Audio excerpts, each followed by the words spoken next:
dalkan boqortooyada Ingiriiska waxa lagu qabtay xaflad aad u ballaaran xafladaasi oo iyo soo bax aad u ballaaran oo dadka reer Soomaaliland ku nool dalkan boqortooyada Ingiriiska ay isugu yimaadeen guriga looga taliyo dalkan boqortooyada Ingiriiska ee loo yaqaano Down Street halkaasi ayaa waxa isugu yimid dhammaan gobolada degmooyinka uu ka kooban yahay dalkan boqortooyada Ingiriiska halkaasina dadkaasi waxa ay ka muujiyeen shaqaair iyagoo dadkaasi ay ku qaylinayeen waxaan leenahay in dawladda Ingiriisku inay xaqayaga ay hoos u eegto halkaas oo dadweynuhu ay ciyaaro kala jaajada halkaas ayaguna ay ku qabanayeen waxaan leenahay dadka Soomaaliland inay isku duubni noqdaan oo doorasho cadaalad ah wanaagnimo walaalnimo ay ku wada dhaqmaan maanta halkan waxaan uga faa'iideysanayaa oo salaamayaa madaxweynaha qaranka Jamhuuriyadda Soomaaliland mudane Axmed Maxamed Maxamuud Silaayo waxaan salaamayaa oo kale golaha guurtida iyo xildhibaanada waxaan salaamayaa saddex xisbi qaran leeyahay reer Soomaaliland magaalada Bristol maanta xoog baan uga nimid basas badan baan kaga nimid waxaan noo nimid inaan ka qayb galno maanta magaratay mudaharaadka loo muujinayo wadankan ay joognaa Ingiriiska bismillaahir rahmaanir rahiim magacaygu waa Axmed Aadan Mooge waxaanu taaganahay Westminster waxaan ka imid Bristol UK waxaanu taaganahay Westminster horteeda halkan waa maalin weyn maanta aanu ku xusayno dhowr iyo 20 sano halka waanu taagnayn anigoo Cabdi Baaruuside oo ka tirsan jaalida Bristol UK waa maalintii dabaaldegeenna qaranka hambalyo guda iyo dibadba waan hambalyeynaa Soomaaliland guul iyo gobonimo sanadkiisa haddii Ilaahay yiraahdo assalaamu calaykum bismillaahir rahmaanir rahiim waxaan Xasan Cali Weyd waxaanu taaganahay baarlamaanka hortiisii waanu ku badannahay waxaanu adduun weynaha weydiisanaynaa itiraaf in lana itiraafo annagoo buuxinay shuruudihii dawlad looga baahnaa oo dhan annagoo buuxinay waxaanu doonaynaa inuu adduun weynuhu aanu naxaasidina uu na itiraafo halkan lanooga yeedhaya qoladan xamar joogta noo yeedhaysaana ma waxay adduun weynuhu leeyihiin meeshan la isku qarxinayo ku soo biira oo isku qarxa ma ogolaanayno nabadgelyaannu haysannaa waxaan leeyahay Soomaaliland way tashatay dawladduna tallaabada wanaagsan ee ay qaaday maxay ahaydey adduun weynuhu hanagu itiraafaanu leenahay halkan waxaan ka salaamayaa dhammaan shacabka reer Soomaaliland waxaan leeyahay sanadkan sanadkiisa ku gaadhay nabad iyo bashbash iyo barwaaqo aad iyo aad waxaan ugu mahadnaqayaa ula soo dhaweynayaa guddidii iyo dadkii ka soo shaqeeyay maanta banaanbaxan aynu isugu soo baxnay inaynu ku taageerno 26 guurada ka soo wareegtay maalintii lagu dhawaaqay qarankan Soomaaliland waxaan halkan mahadnaq gaar ugu jeedinayaa dhammaan shaqaalaha telefishinka qaranka kuwa Istaanbeyga kuwa Hargeysa ilaa maanta kuwa halkan xalayta ku soo gudahay joogay ayaan mahadnaq gaar ugu qaadayaa dhammaan shaqaalaha telefishinka qaranka waxaan leeyahay ciideeda aan ku gaarno bashbash iyo barwaaqo ilaahayna haynu ugu gaarsiiyo inagoo aqoonsi hella kastoo ay joogtaba waxaanu leenahay ciid mubaarak sidaynu la soconno maanta Soomaaliland oo dhan waxaa looga dabaaldegayaa munaasabadda 26 guurada ka soo wareegtay markii aynu xornimadeennii kala soo noqonnay Soomaaliya haddaba guud ahaan iyada oo maanta uu madaxweynaha jamhuuriyadda Soomaaliland Axmed Maxamed Maxamuud Silaayo uu soo saaray in la taakuleeyo dadka oo halkii aynu ka samayn lahayn markaasi xafladaha in loo bedelo dhinaca horumarinta dadkeennii abaaruhu ay ku dhaceen ayaa haddaba magaaladan London magaala madaxda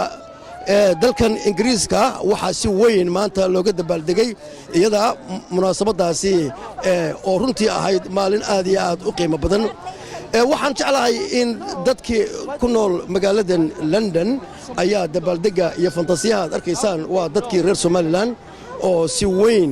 markaasi iyagoo halkaasi u dabaaldegaya adiga magaca aniga magacayga waxa la Maxamed Xasan Caydiid Maxamed bal ka waran maanta farxadda wallahi maanta yani reality-ga hadaan ka hadalno shucuurteedu way kacsan tahay wax dareemaynaa wadaniyad siyaada waxaanu ilaahay ka rajaynaynaa in ictiraafku soo degdego waxaanan ilaahay uga baryaynaa ummadii dalkii joogtay in ilaahay abaarta uu ka jabiyo basbasiyo barwaaqo nuugu bedelo dadkana waxaanu leenahay guul iyo gobonimo Soomaaliland long life aad baad mahadsan tahay waxaa halkan isaguna taagan dhammaan waxaa la isugu yimid guud ahaan shacbigii reer somalilan meel kasta oo ay joogaanba waxa ay maanta ay shucuurtooda cabirayaan in ay tahay maalintii ay la soo noqdeen xornimadooda ay kala soo noqdeen soomaaliya adiga magacaa shaac maxamuud aadan bal hadda ka warran maanta dabaaldegan iyo fantasiyaad maanta shucuurtaada waa sidee maanta waa boqolkiiba boqol weeye waa maalintii dee xorriyadda weeyaan aad iyo aad baan ma garanaysaa ay shucuurtaydu u wanaagsan tahay waxaan u mahadnaqayaa dadweynaha dawladda madaxweyne ku-xigeenka kulligood waa u mahadnaqayaa waana salaamaya ilaahayna waxaan uga baryayaa dadka inuu barwaaqo iyo bashbash siyo abaarta ka jebiyo intaas koob iyo sagaashankii markaynu xornimada la soo noqon xaggaa joogtay koob iyo sagaashankii waxaan ahayn xorayntii SNM baan ka mid ahaa waxaan ahaa taliyadda ciidanka wata baan ahaa waa sida anaysaydana doolaal baa la yidhahdaa maasha allah marka waxa weeye hawshu imika maanta dadkii waadigan arkaya oo siday u dabaaldegayaan laba iyo siddeetankii bishii lixaad 16 baan SNM ku biiray koob iyo sagaashankiina waa soo gebagabeeyey anigoo nabad qaba dhaawacaa dee ay soo gaadhaan la yar dhitinaya mooyaane dadka waxaan leeyahay war dad yahow midnimaa wax lagu helaa daahir aad iyo aad baad mahadsan tahay anigu waxaan ahay wakiilka dhallinyarada iyo ciyaaraha wasaaradda dhallinyarada ciyaaraha yurub runta waan ku faraxsanahay muddo baanu abaabulaynay banaanbaxan aad arkaysid conference baa socda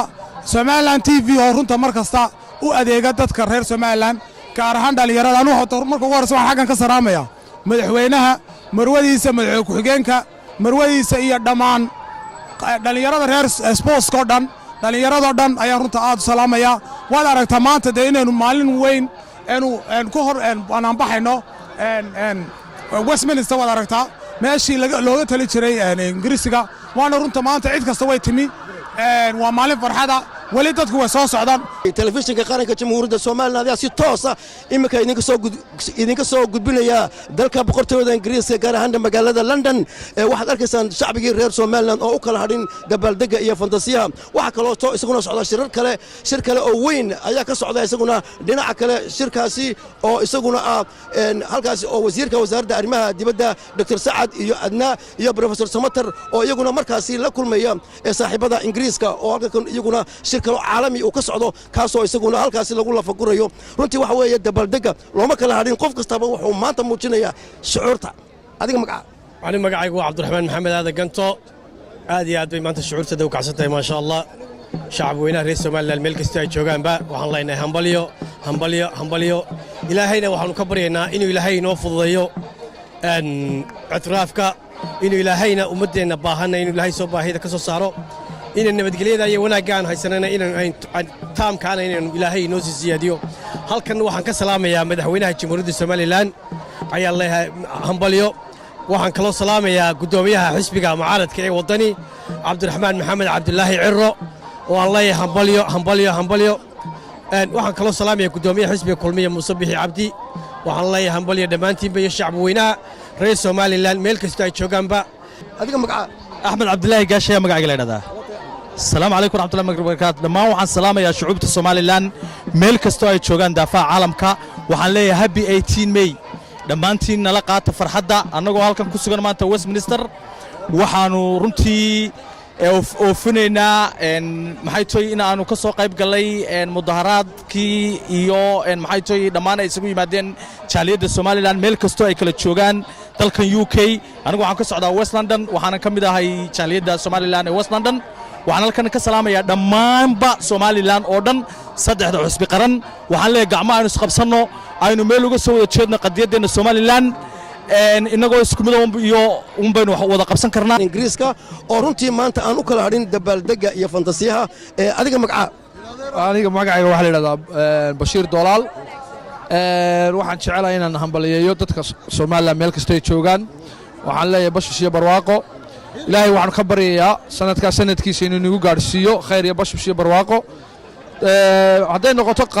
qaadhaan uruurinta dadka somalilan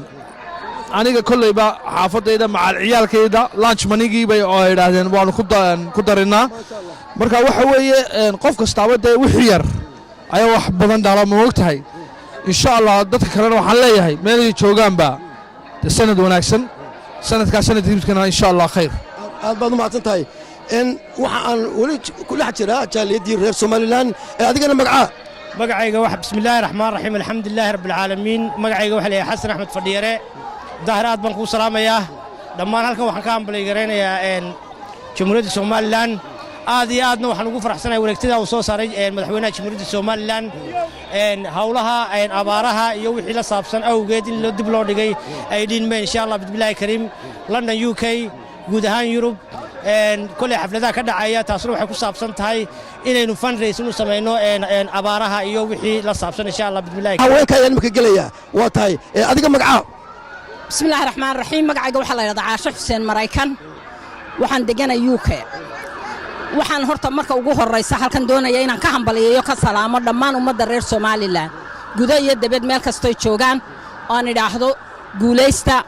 وحويان وهم بلي دي سدادية طبعا كمي أنو لا صنع قناة حرية دين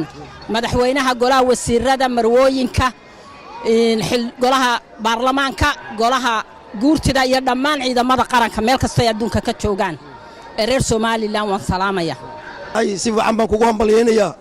ينو يكوشر نولي دبال دقي يا فانتسيه إما كان وحان شعلها أديقنا مقعا مهدي عثمان دعالي هل كان مهدي يوم أديقنا يا سلامي سا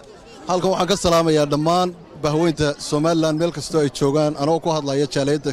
Somaliland ee UK waxaan leeyahay meel kasta oo joogtaan ba bash iyo barwaaqo sanadkiisa Allah inagu gaarsiiyo halkan waxaan salaan ugu dirayaa madaxweynaha jamhuuriyadda Soomaaliya Axmed Maxamed Maxamuud Shiirayo madaxweyne ku-xigeenka Cabdiraxmaan Saylici iyo labada golaha guurtiga iyo golaha baarlamaanka iyo dhammaan ciidamada Somaliland meel kasta ay joogaan ee heeganka mar kasta oo dalkooda inay difaacaan guul iyo gobonnimo sanadkiisa Ilaahay inagu gaarsiiyo bash iyo barwaaqo waana salaamantiin adigoo daahirana aad ba ku salaamay waxa halkan ila joogta oo iyaduna jecelahay in qaybta dambe aan ku wareejiyo wariye ka tirsan telefishinka qaranka ee jamhuuriyadda Somaliland Caashaluul oo aad uga barateen ereyga abwaanka bal Caashaluul ay ku soo dhawow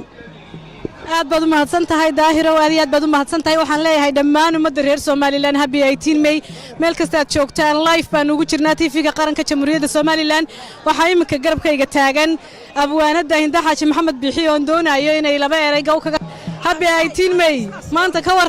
waran xaaladaada iyo shucuurtaada iyo dareenkaaga rabaa inaan ku weydiiyo iyo maxay tahay xaaladaydu maanta waxa weeyaan boqolkiiba 200 bay maraysaa waxaan u malaynayaa inuu yahay sanadkii layna meel walba adduunka laynaga ictiraafay kama dambeyntii weeye marka insha Allah bismillaahi tacaala anagu farxad baan u nimi Somaliland waxaanu leenahay farxadaaf iyo farxad ka sii badan ba insha Allah ku ciideysaan waxaanu salaamaynaa dhammaan madaxdii reer Somaliland oo dhan madaxweynihii Axmed Maxamed Maxamuud Silaanyo maxay haytay marwadiisi Amina Waris madaxweyne ku xigeenkii Cabdiraxmaan Saylici marwadiisi maxay haytay dhammaan iyo kuwa kale dambe ee madaxda noqon doonaba dhammaantood haweenkii reer Somaliland oo doonaya iyaguna oraahdooda in ay ka geystaan aad iyo aad ba u mahadsantihiin Caasha Ayman way mahadsantahay Caashaluul anagoo isku magaca Caasha waxaan leeyahay reer Somaliland meel kasta aad ku nooshihiin happy 18 May wala waxaan leeyahay reer Somaliland ku heelan ee jecel Somalilandnimada ayaan hambalyeynaya halka waxaan ka salaamayaa madaxweynaha jamhuuriyadda Somaliland Axmed Maxamed Maxamuud Silaanyo oo ah garwadaha iyaga hoggaanka iyaga aan aad u jecel lahay iyo marwadiisa qaaliga ah waxaan kale ku darsanayaa ilaa maanta oo ay tahay 2017kii waxaan soo joogay ilaa 9kii inaan safaaradii Siyaad Barre aan ku mudaharaadnay tii dhaxantoo barafdaayo ilaa maanta waligay kamaan hooyan dibadda oo Somaliland loo socdo ilaa ay qarannimada qaadatana kama halayo oo la aqoonsado 27 sanadood baan u socday anoo ina yara ilaa maanta qofka weynahay waxaan leeyahay guul iyo gobonnimo soo la duceeya waana mahadsantihiin dhammaantiin aad baad u mahadsantahay Caashay haweenka Somaliland oo idinka arkaya quruxdooda waxa meesha buuxa waa haweenka reer Somaliland u soo banaan baxay caruurahoodii uga yimi shaqooyinkoodii uga yimi inay maanta muujiyaan qadiyada Somaliland iyo halkay ka joogaan dhammaan aad iyo aad baan ugu mahadcelinaynaa anigayga laftarkaygu shucuurtayda iyo sidaan ay garan kari maayo bal waxaan ku wareejinayaa imkana Luul oo garabkayga taagan haye Luul isku laba assalaamu calaykum waraxmatullaahi wabarakaatuh اللهم صل على سيدنا محمد عبد الله magacayga Luul Xasan Cabdi baa la yiraahdaa waxaan ahay qurba joogta reer Somaliland ee ku nool magaalada London maanta waa maalin aad u qurux badan bisnisyadii iyo shaqooyinkii albaabadaan isugu soo dhufannay waa 18 May waxaan ka salaamayaa halkan madaxweynaha dalkeenna jamhuuriyadda Soomaaliland mucaarad iyo muxaafidba inta dalkii joogta inta qurbaa joogta Soomaaliland ilaahay waxaanu ka baryaynaa ictiraafkii ilaahay baynu haysanaa u joojin mayno ninna waxa weeye ilaa inta ay ka gaadhayso 80 sano ha gaadho 1000 sano ha gaadhe halkaasaanu ka wadaynaa mudaharaadkayaga halkaasaanu isu soo baxaynaa ictiraafna waa kii alla calan baan leenahay baasaboor baan leenahay xuduudaannu leenahay alxamdulilaahi rabbil caalamiin cadowgeedana allaha jabiyo maasha allah waana salaamaynaa dhammaantood qurbajoog iyo inan reer Soomaaliland calanka iyo quruxda baa ka muuqata haye shucuurtaada foosiyay maxaad leedahay maanta horta waxaan salaamayaa dhammaan waxa magaca Soomaaliland ku hadla iyo waddanka Soomaaliland oo dhan waa qaran waa qoomiyad aan cid kale aanay lahayn ilaa Soomaaliland sanaaga laacayn waxa kaloon salaamayaa madaxweynaheena maxamed axmed siiraan iyo marwadiisii iyo madaxda Soomaaliland oo dhan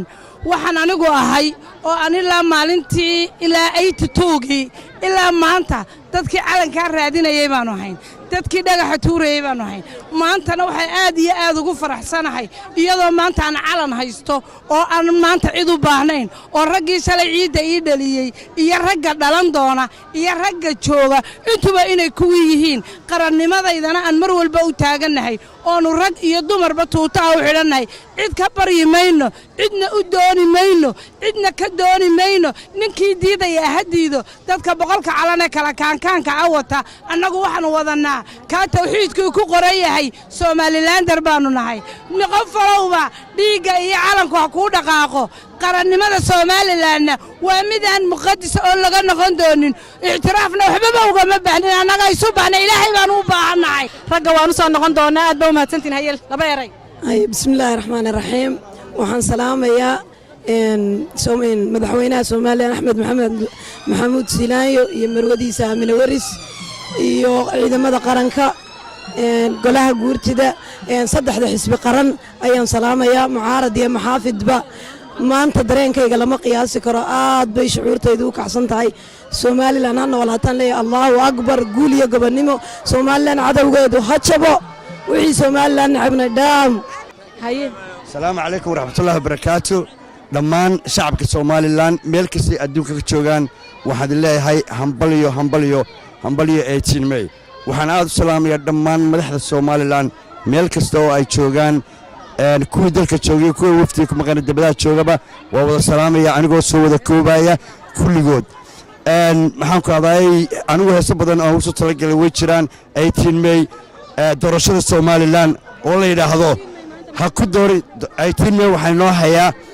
laba heesood 18 May insha Allah waxaan idin soo saari doonaa TV-ga in saari doonaa haddii la ka dhigo tan kale waxaa calan yaho casaankiyo cadaankiyo cagaar kale tawxiidka culus iyo xidigta madowga aqli niman lahayn bay kula tahay cayaayire inta geesi caan baxay ama curada qaaliya ee ciidda hoos maray cadad way ka barantee adiguna cawaalow cimriga haraagee cirifada dalkeeniyo cirka sare ka midhigle السلام عليكم ورحمة الله وبركاته أنا أحمد سعيد بوطان أنا كتر شبيه مات مشاهدين تي وصادي ما تي ودن كان مدعادي عادو فربضن أدوكتهين ما تقارب بدن العيد كوتشيران قارب بدن ودا وعدن قارب بدن ونافومين وحن ما تا أنا بقعد كوهالية مواد كاستو تبورد سوماليلاند كوهالية مقعيدا حسبيدا كوهالية مقع qaranka jamhuuriyadda Soomaaliland waxaan maanta aan leeyahay muddo fara badan oo 27 sanadood ah ayay dadkanu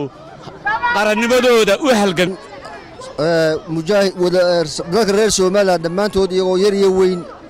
rag iyo dumar aan u kala harin ayay maanta halkan ku dhan yihiin Soomaaliland waa la aqoonsaday iyada is aqoonsatay caalamka aqoonsaday halka aynu marayno maanta inaynu hore uga soconno mooyaan lagama yaabo inaynu dib uga noqono cadawga Soomaaliland ha ku quusto oo ha ku qaata maanta walaalo runtii 26 guuradii jamhuuriyadda Soomaaliland maanta waa farxad waxaan halkan hambalyo uga dirayaa madaxweynaha qaranka xusbiyada qaranka iyo shacabka Soomaaliland waxaan leeyahay hambalyo qarankan uu socday dibna u noqon maayo nin sugaya waxaan farxad bay noo tahay maanta dad aad u badan baa halkan isu soo baxay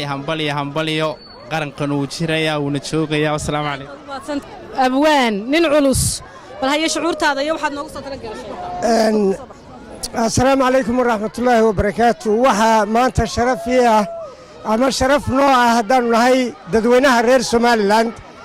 jaaliyadda ingiriiska joogta iyo weliba qaar yurub ka yimi waxaannu leenahay maanta waxaannu joognaa guriga ingiriiska looga taliyo number 10 Downing Street halkaas oo aannu ugu dhiibnay codsi in somalilan uu ingiriisku ictiraafo waannu la sugaynaa anigoo ah abwaan ibraahim rashiid cismaan guure qaadire jabiyalyada waxaan ugu talagalay hees fanaaniinta ayaa soo duway marka heesta baan idiin qaadayaa marka maafkaad ka qaadaysaa soo dhufayska dhafar ugumay soo jirin siday ugu sameeyaan xornimo dhulkooda siday ugu sameeyaan xornimo dalkooda sow dhulkani dhalinyaro kumay dhiman siday ugu sameeyaan xornimo dhulkooda dhaxantiyo dheeridu dhuuxooga kumay gelin siday ugu sameeyaan xornimo aniga waxaa la yidhahdaa injineer axmed sheekh xuseen oo jaamac waxaan ahay jaaliyadda reer UK khaasatan London maanta alxamdulilah aad baan u faraxsannay waxaan isugu soo baxnay munaasabadda aanu ku celebrate garaynayno 18 May maalintii aanu gooniisu taagnay ilaa 19 ilaa iyo maanta alxamdulilah ayaa runtii imika waxa ay qotosadeen xarunta looga taliyo dalkan boqortooyada ingiriiska halkaasi oo runtii aan iyagana aad ugu mahadnaqayno shaqaalaha TV-ga iyaguna ku sugan xaruntii telefishinka qaranka ilaa wasiir ilaa agaasime ilaa shaqaalahoo dhan runtii looma kala hadhin adiga magacaa aniga waxaa la yidhaahdaa injineer axmed yuusuf guuleed munaasabadan maanta ciidda qiimaha iyo qaayaha weyn ummadda somalilan ku fadhida xornimadeenna dib ula soo noqonnay halkan waxaan jeclay inaan uga faa'iidaysto oo aan salaamo our head of state madaxweynaheenna aynu jecelnahay axmed maxamed maxamuud siilaan aniga magacayga waxaa la yidhahdaa xamse xaaji xasan waxaan degganahay galbeedka magaalada London xaafadda South Hall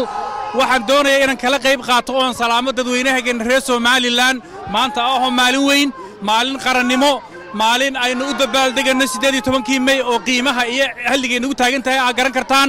waxaannu joognaa Westminster dadweynaha arkastaan shucuurtooda ay muujinayaan iyagoo taageeraya dawladdooda iyo dalkooda una doonaya ictiraaf moobilka aan hayo sawirada ku jira kamardu ma arkaso waa askartii u dagaalantay Union Jaga ama calanka Ingiriiska oo abaal gudday maalintay baahnaayeen ingiriisku inooma abaal gudin oo inamuu marin waddadeennii saynu ugu dagaalanay ugu abaal gudnay waxaynu leenahay haddaannu nahay dadweynaha ku dhaqan waddankan Great Britain la yidhaahdo waa in ingiriisku uu aanu dhayalsan sidaan ugu abaal gudin ugu abaal gudo waxa aan jeclahay in aan safaaraddii ayaa halka inala joogta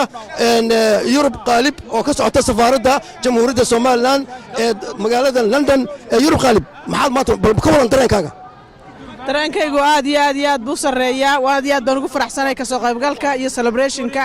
waxaa inoo socda conference aad iyo aad u heer sareeya inooga socda Church House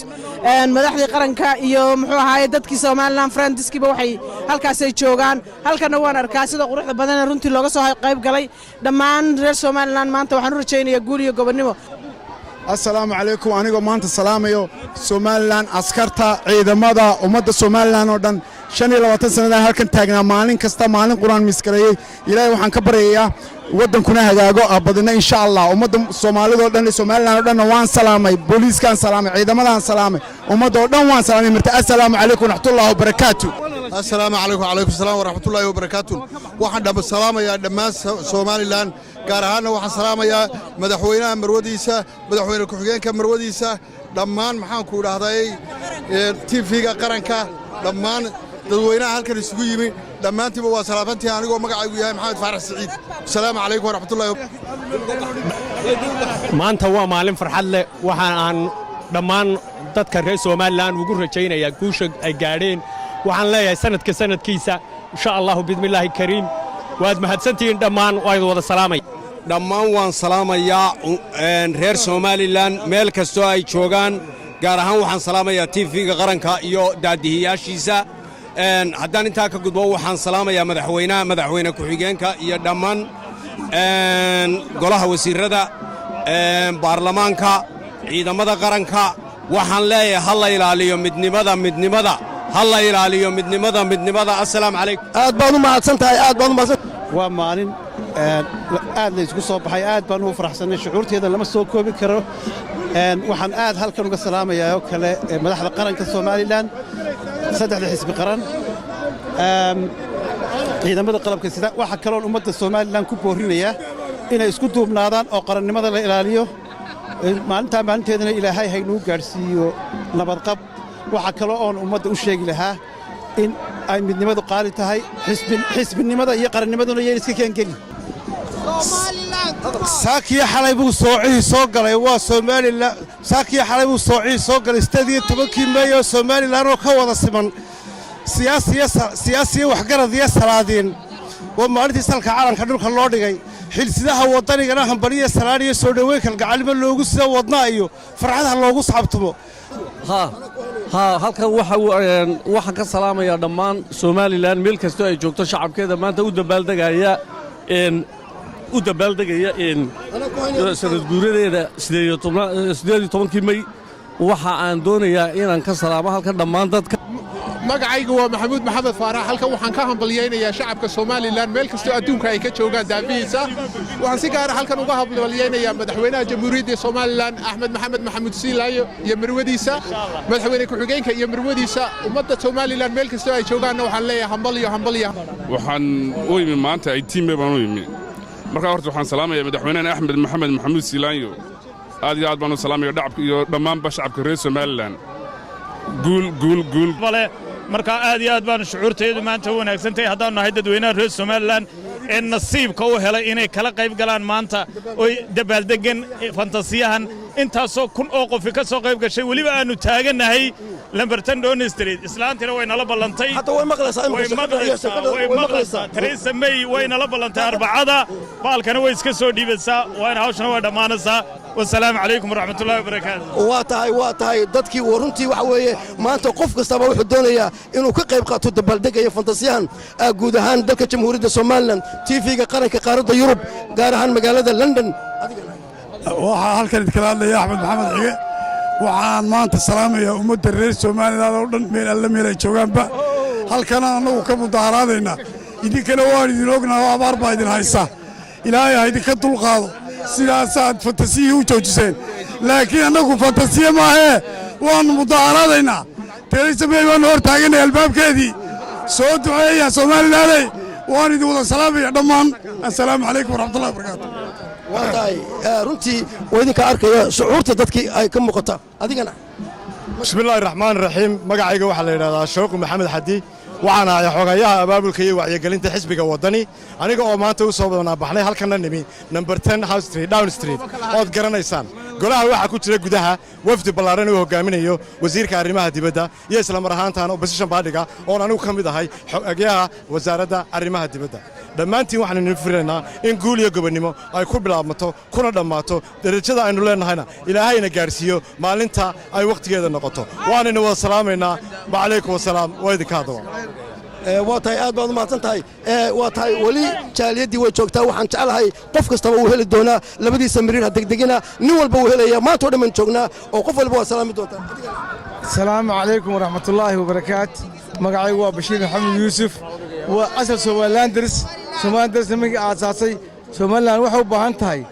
horumarkeeda in laga shaqeeyo ummadana waa ummad soo daashay horumar baynu ka shaqeeynaa waxaanu daalanaa inaan u sheegno gaalada waxaanu qabsanay tusno oo aynu ku faano waxaanu qabsanay ummadda waxaanu ka duwanahay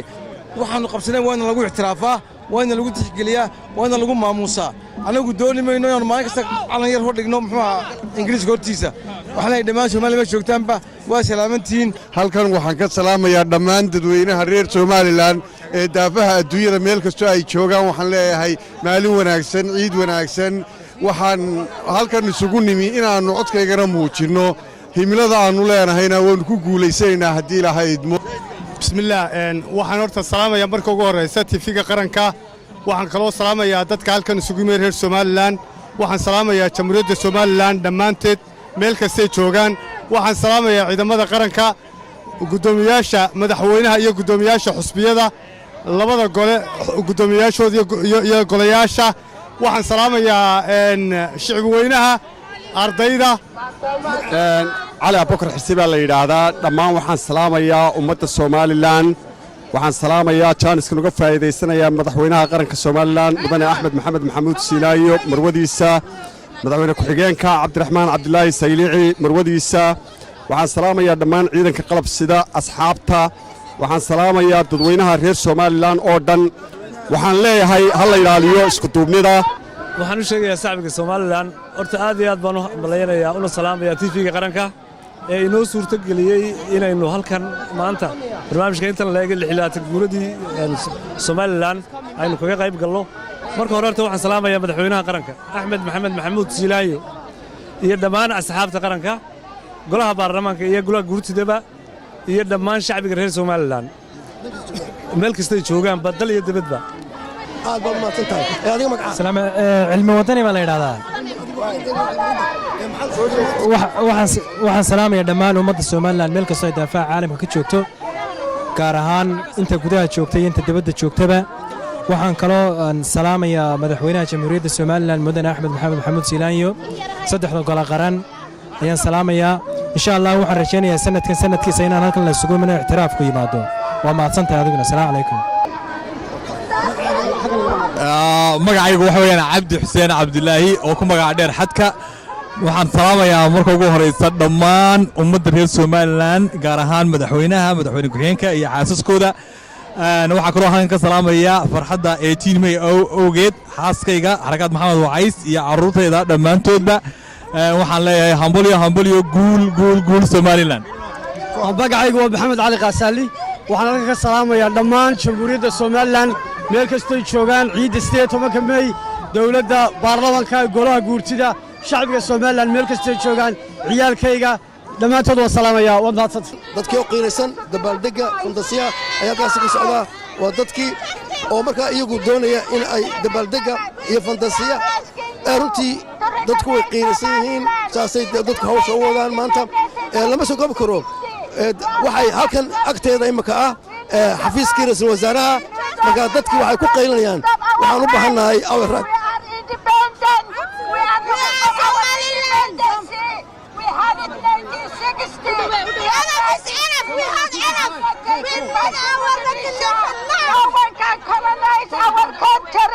We need independence. Yes. We need recognition. dadkii ayaa waxaasi dadku marka dabaaldega iyo fantasiyaha dadku waxay u dabaaldegayaan dadkii oo markaasi maanta somalilan baan u soo baxnay qabowga roobka u soo marnay wadankayga lafteeda u hiibay hakushe anigoo tallaabsaday xurnimana ku tiigsaday anigoo tallaabsaday ictiraaf ku tiigsaday wala doqonii tuugsaday ciidayda kuma tolo wala doqonii tuugsaday ciidayda kuma tolo anigoo tallaabsaday ictiraaf ku tiigsaday wala doqonii tuugsaday ciidayda kuma tolo dadkii sidaasi ayaa markaasi farxaddooda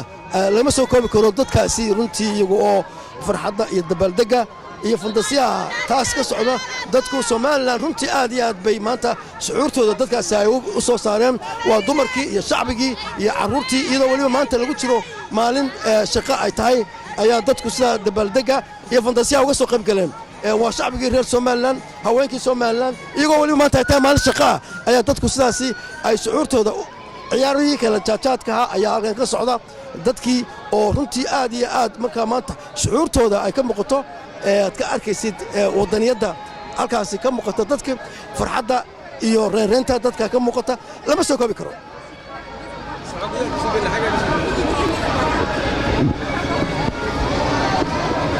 ilaa imika waxaa socdaa aad arkaysaan waa shacbigii reer somalilan ciyaaraha ku qabsadeen ciyaartaas oo weliba dadkii gaaladii ee meesha joognay ingiriiskii ay aad iyo aad u xiisaynayaan oo markaasi ay eegayaan oy dadkii yaabihiin waxaa loo qaybinayaa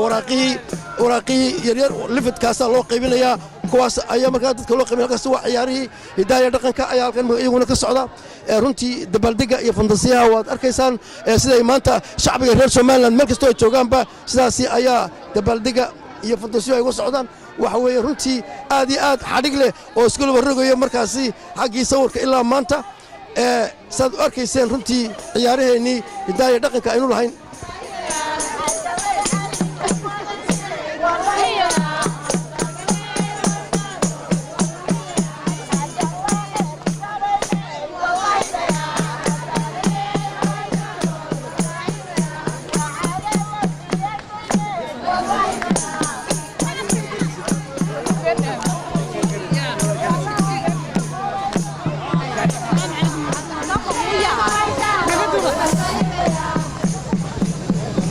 dadkii weli waad arkaysaa waxa weeye heesaheennii aynu caanka ku ahayn hidaha iyo dhaqankeennii ayaa halkaasi laga qaadaya haweenkeennii runtii shucuurta ay muujinayaan lama soo koobi karo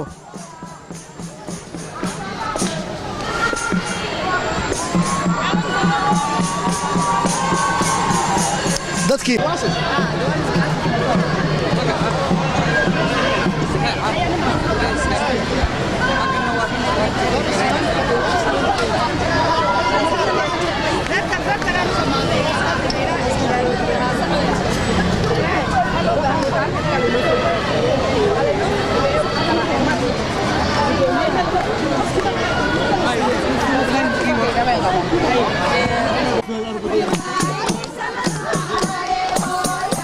waxaad arkaysaan ciyaarihii hidaha iyo dhaqanka oo halkan ka socda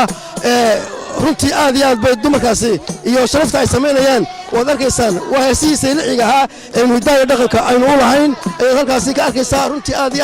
iyo aad buu u mahadsan yahay runtii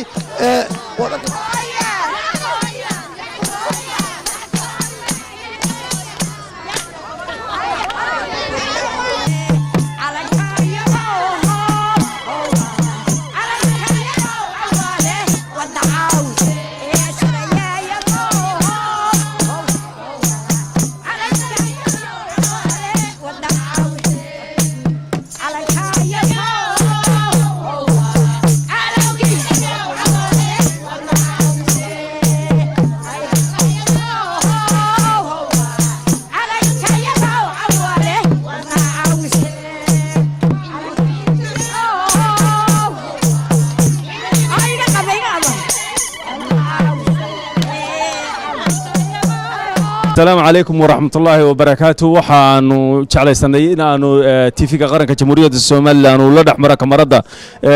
تدكي رنتي وحقرت كها رير صومال لان كسو غيب قلي كلهم بلارن وكذا عي تشاش هاوس أو ها إن هالكاسي اللي سكوا إذا سنة رأي بدن أو وحتر بدن دلكين يدكين ومدين يسدي وحلو قبل لها إيو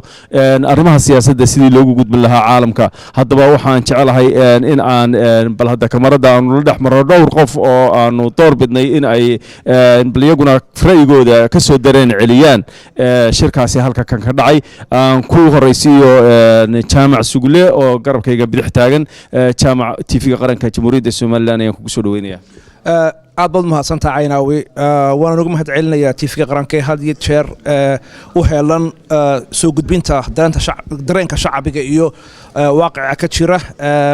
aad baan kaaga mahad celinayaa haddaan dib ugu laabto waxa su'aasha quraan ku weydiinaya waxa weeye sida aad u aragto kulankan ballaaran ee ka dhacay George House sida aad adigu u arkayso shakhsi ahaan waxaan u arkaa kulankii ugu qiimaha badnaa intan joogay ama aan u soo joogay Soomaaliland qadiyadeeda meel laga hadlayo dad figures aad iyo aad u muhiim ah ka soo qayb galay ma arbaab karayo kale waxaad ka aragtay shaashadaha waxa aniga laakiin shakhsiyan la tahay halkii ugu sareysay ee inaan taaganahay maanta hambali ayaan leeyahay 8 May 26 guurada waxaan hambalyeynaa dhammaan shacabka Soomaaliland waxaan hambalyeynayaa madaxweynaha iyo dhammaan dawladda aad baan idin salaam maxamed meegaag wuxuu ka mid yahay runtii u dabaaldegayaasha hadiye jaraale u dabaaldega qarannimada jamhuuriyadda Soomaaliland waxaanu yahay muwaadin u heegan mar kasta oo aan ku arko meelaha Soomaaliland loogu dabaaldegayo ahaana jiray gudoomiyihii jaaliyadda SCOK waqti hore balse aan ku soo dhaweeyay asagana maanta TV-ga qaranka jamhuuriyadda Soomaaliland mahadsan Caynaawi marka hore ummadda Soomaaliland meel ay joogaanba waan salaamay waxaan leeyahay hambalyo sanad guura wacan maxamed waxaan jecelahay inaan ku weydiiyo kulankan aynu maanta isugu nimiya ballaaran ee aad aragtay aad kana soo qayb gashay ay safaaraddeena jamhuuriyadda somalilan ay inoo qaban qaabisay iyadoo ay 18 May tahay sidoo kula muuqday wallaahi wuxuu ila muuqday si heer sare ah waayo wuxuu ahaa kulan aad la iskugu arkay oo si fiican loo soo agaasimay ayaan tiimkeeda waxyaabaha ugu waaweyn ee ka mid ah kula kulmay meesha waxaa ka mid ah Professor Iqbaal oo saaxadeena in badan ka maqnaa oo ay aniga isaga isku hayday mise shirkii Washington lagu qabtay Sobri 2006 oo mar labaad aan ku arkay meesha waa runtii waa horumar inoo soo kordhay Mike Bryden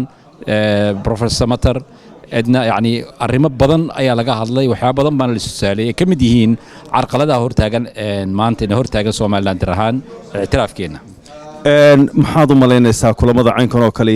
intee in leeg bay qarannimadana wax badan ka tari karaan ama sidee bay wax uga tari karaan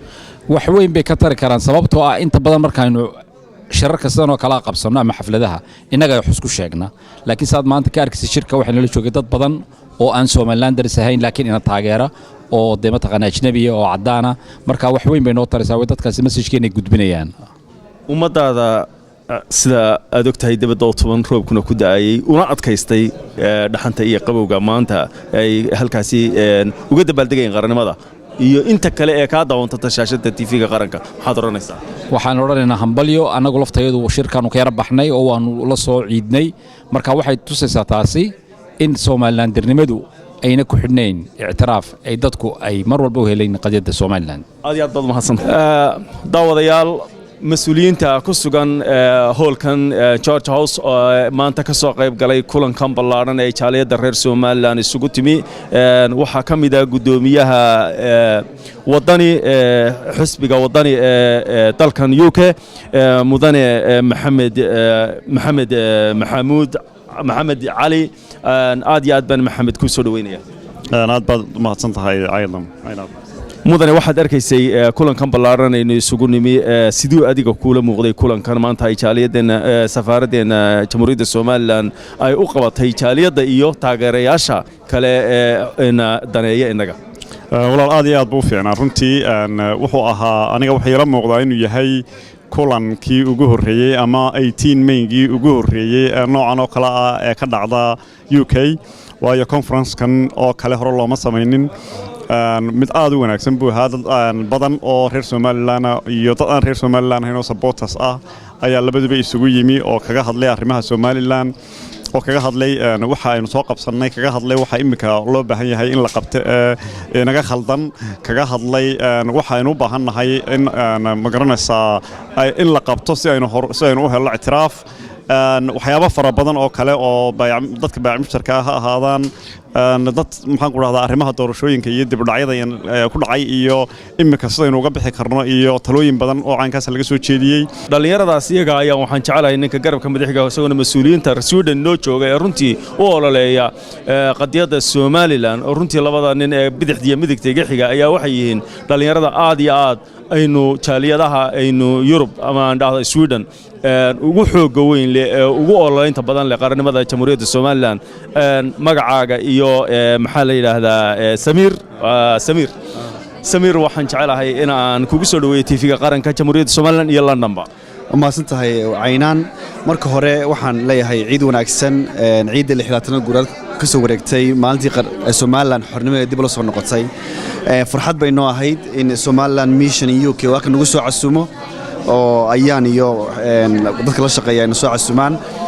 waxa kale farxad noo ahayd inaan kala qayb qaadano shirkan arrinka dhacay maanta mudaharaadkii kulanka caawa intuu maxay ahayd sharaf bay noo ahayd haddaan anigu waxaan yaabay ii muuqday aan shirka ka arko ka sheego waxa ii muuqday waxyaabo badan oo aan ka hadalay aynu qabsanay waxaynu qabsanaynu ka hadalay waxyaabaha aynu qabsan kareynaynu aynu ka gaabinaynu ka hadalay sidoo kale waxaanu sameeynay waxa la dhaho maxay ahayd constructive criticism aynu sameeyno ah halkaynu saynu hor uga sii qaadi lahayn oo aynu Soomaaliland uga dhigi lahayn qaran jira marka waxa kale farxadii ahayd inaan maanta arko Ambassador Iqbaal oo Soomaaliland hore ugu doodi jiray inuu isla maanta halkan joogay oo saaxiibadeennii hore Maat iyo maxay ahayd Iqbaal iyo aynu dib u soo nooleynay kuwa cusubna samaysano taana maxay ahayd waxaan arkay wax aad iyo aad u wanaagsan ma arkay aad baad ma siyaasiyiinta inooga yimi ama dhalinyarada inooga timi aqoon-yahanada dalka Sweden Hussein London iyo UK iyo intaba kugu soo dhaweynaya aad iyo aad baad u mahadsantahay ayaale aad iyo aad baad u mahadsantahay waxaan doonayaa waad arkaysay maanta kulan ballaaran baa dhacay George House Central London buu ka dhacay baarlamaanka agtiisa uu ka dhacay waa maxay muhiimadda kaaga muuqanaysay adiga inuu shirkani u dhaco bismillaahir rahmaanir rahiim marka hore waxaan doonayaa inaan u hambaliyeeyo ummadda reer Soomaaliland meel kasta ay joogaan uguna hambaliyeeyo 26 guurad taa markan xagaa ku dhaafo runtii shirkan horta waxaan aad ugu mahadnaqayaa ciidiina soo casutay ay koow ka tahay maxaa la yiraahdaa Somaliland Mission in UK ayaan safiir u tahay iyo team inta markan ka gudbo runtii waxaan u arkayay shir aad iyo aad u qiimo badan hore waan u maqli jiray in mar iyo laba ka dhacay in dhacay shircinkan oo kala dhowr sano ka hor laakiin anigu markii ugu horsan ka soo qayb galo shir international conference Somaliland runtiina waxaan oran karayaa meesha waa la isku arkay waxyaabo badan oo laga wada hadlay qof ka dambeeya hadii jeeraale xidhiidhinta isku xidhka iyo bulshada reer Somaliland in aad u kala gudbiso sidii ay isugu xidhmi lahaayeen ay isugu iman lahaayeen maanta halkaad nala joogtaa sanad walbana waad joogtaa meel kasta oo Somaliland lagu xusayna waad joogtaa TV-ga qaranka kugu soo dhaweynaya iyo muhiimadda maanta uu shirkani ku lahaa بسم الله الرحمن الرحيم والصلاة والسلام على سيدنا محمد وعلى آله وأصحابه أجمعين شركة ما أنت وحها شر ما شاء الله انترناشونال أو عالمية وما أنت يعني هي أي سوي مادين فرانس كي سوماليلاند يو إليت كي بلشة سوماليلاند أو أي ما أنت يعني واحد بدن ليسكوي دي شر وحها يعني هي واحتر له شر يعني هي أنه قد يدين كوي بنكرنا تد بدني نقول دقيستين بلشة إن أقانت اللي أي سوت فيمي كلاقاتي فكرة ده هودي مركب وحها شر iyo aad aan sidan oo kale wali u bixin oo aanan arag afhayeenka jaaliyada Somaliland SSUK ayaa imankana garabkayga bidix taagan Mustafa aad iyo aad baan TV-ga qaranka ugu soo dhaweynaya aad baan idinka mahad celinayaa shaqada wanaagsan aad qabateen waan dhawahay sidee baad u arkaysay kulankan ballaaran ee ay maanta joogteen ay soo qamaqaabiyeen safaaradda Jamhuuriyadda Somaliland kulan aad iyo aad u qurux badan oo runtii ka bilan kulamadii hore ayuu ahaa kulankan wuxuu kaga duwanaa kulamadii hore wuxuu u ekaa oo uu ahaa baan oran karaa kulan qaranka mideeyay oo ay ka muuqdeen xisbiyadii iyo shacairkii ay qarannimadu ay lahayd waa maxay ummadaada dareenkaad u gudbinaysay aad maanta faraysaa ama aad kula ciidaysaa waxaan leeyahay ummadda Somaliland qarannimada Somaliland meel aynu uga soo wada jeesano Somaliland halkaas ay marayso hore ayay uga sii soconaysaa dibna uga sii socon mayso doorashooyinka inagu soo dhowna waxaan leeyahay nabadgelyada aynu ilaashanno qarannimada halka ay tahay aad baad u mahadsantahay Mustafa Maxamed Aadam waa wiil dhalinyaro oo runtii qoraana ah qadiyada Somaliland in badan ku foogan aad baan ku soo dhaweynaya walaal aad baad u mahadsantahay Cabdinaasir Caynaawi walaal mahadsantahay maanta sidoo arkisay kulankan aad ka soo qayb gashay wallahi ruuxantii shucuurtay maanta ma cabiri karo aad iyo aad baan runtii u faraxsanahay yani maalmahan oo kale maalmaha aad dareemaysid yani inaad leedahay meel yani adduunka meel ku leedahay maanta kale ayaa dareemaysaa runtii shucuurteeda yani wadaninimada nagu jirta yani runtii maaha wax la cabiri karo Somaliland maanta waxa ay joogtaa meel runtii aan ku faano so we feel proud of to be Somalilanders nin dhalinyaro baad tahay bulsho badan ku xidhan waa maxay baaqaad gudbinaysay iyo waxaad kula ciidaysaa ruuxantii hadal ma wala dhameeyay sanfilay hambalyo wala diray waxaan hambalyo u dirayaa marka hore iyo salaam waalidiintay oo ku sugan Somaliland walaaladay asxaabtayda madaxweynaha qaranka xisbiyada mucaaradka dhammaan waan salaamayaa maasanta walaal Mustafa oo ah asaguna dhalinyarada reer London ama reer UK waa maxay baaqaad diraysaa iyo waxaad kula ciidaysaa dadkaaga iyo xafladda waxaaga sabcaynta way isdaas Cabdinaasir Caynaawi iyo telefishinka qaranka aad baan idin salaamayaa waxaan ilaahay hambalyo marka hore waxaan salaamayaa madaxweynaha Jamhuuriyadda Somaliland iyo ku-xigeenkiisa iyo qoysaskoodaba hambalyada aan dirayaa waxa weeyaan dhammaan ummadda reer Somaliland waxaan ku salaamayaa farxadda ay dhiimay maanta alxamdulilaahi rabbil caalamiin shir wacan oo aad u qurux badan baa inoo dhacay mid ka hadlayay horumarka ictiraafka iyo sidii aynu maxay ahayd caalamka uga mid noqonayn xagga ictiraafka marka aad iyo aad baan kugu mahadnaqayaa aad iyo aad baad mahadsantahay Ali Xaruuri oo asaguna ka yimi dalka Holland ama Netherland oo runtii nagula sugan maantana asaguna goobtan uu shirku ka dhacayay waxa aan doonayaa inaan ku soo dhaweeyo Ali Xaruuri TV-ga qaranka Jamhuuriyadda Somaliland bismillaahir rahmaanir rahiim ciid wanaagsan horta dhammaan dadka daawanaya waan salaamayaa reer Soomaaliland gebigooda meel kastoo joogaan xaflad wanaagsan baa halkan ka dhacday shir wanaagsan oo international conference ah runtii aad iyo aad baanu ugu loo qabtay waxaanu halkan uga mahad celinaynaa wasiirka arrimaha dibadda safiirka ayaan si aad u qurux badan oo qorshaysan baa maanta loo qabtay marka arintaas maanta aan ka qayb galnay waa maxay muhiimadda uu leeyahay shirkani qarannimadeena uu soo kordhin karo aad leeyahay ku muuqata adiga runtii waa shir gaar ah oo markii ugu horeysay dee la qabto Ingiriiska waxa ka soo qayb galay MPyo aqoon-yahano badan oo saaxiibada Soomaaliland iyo aqoon-yahan badan oo reer Soomaaliland iyo shisheeyaba ah runtii faa'iido badan baa ka soo baxday aad baa in aqoonsigeenu maanta Soomaaliland u qalanto ayaa la soo bandhigay intaasi waxaan ku soo gabagabeynayaa kamaradii aanu la dhaxmarinay TV-ga qaranka uu la dhaxmarayay dadkii ka soo qayb galay shirkii ballaadhna ayaa ka dhacay George House oo ah meel runtii ay isugu yimaadeen asxaabta Somaliland iyo reer Somalilandba anigoo Caynaawiya iyo dhammaanba farsamo yaqaanada TV-ga qaranka Jamhuuriyadda Somaliland iyo agaasimaha TV-ga qaranka Jamhuuriyadda Somaliland iyo gudoomiyaha TV-ga qaranka Jamhuuriyadda Somaliland ee qaaradda Yurub anagoo isku dhan waxaan leenahay assalaamu calaykum wa rahmatullaahi wa barakaatuh